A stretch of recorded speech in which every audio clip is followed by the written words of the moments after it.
Hello అండి, నేను మహాలక్ష్మిని. ఈరోజు టిఫిన్కి అయితే చికెన్ గారెలు అయితే వేసానండి. ఇంట్లో వాళ్ళందరి కోసం చికెన్ గారెలు వండాను. ఎప్పుడు రొటీన్గా ఇడ్లీ చపాతీ కానీ దోశ కానీ లేదా ఉప్మా ఇవే కదా వాళ్ళు తినేది. అందుకే ఆదివారం ఇంట్లోనే ఉన్నారు, వాళ్ళ కోసమని గారెలు, దాంట్లోకి చట్నీ కాకుండా చక్కగా చికెన్ కూర అయితే బాగుంటుంది, చక్కగా ఇష్టంగా తింటారని వండాను. టేస్ట్ ఎలా ఉందా అని మా ఆయన గారిని అయితే అడిగానండి. ఆయన అయితే టేస్ట్ అమోఘం, నువ్వు చేస్తే తిరుగుంటుందా అని అయితే చెప్తున్నారు.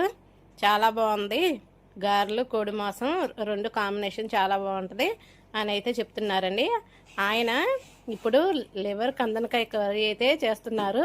ఆ వీడియో కూడా మీకు పెడతాను, మా ఆయన గారు ఏ విధంగా వండారో. లాంగ్ వీడియో ఫుల్గా డీటెయిల్స్తో మన ఛానల్లో అయితే పెడతానండి.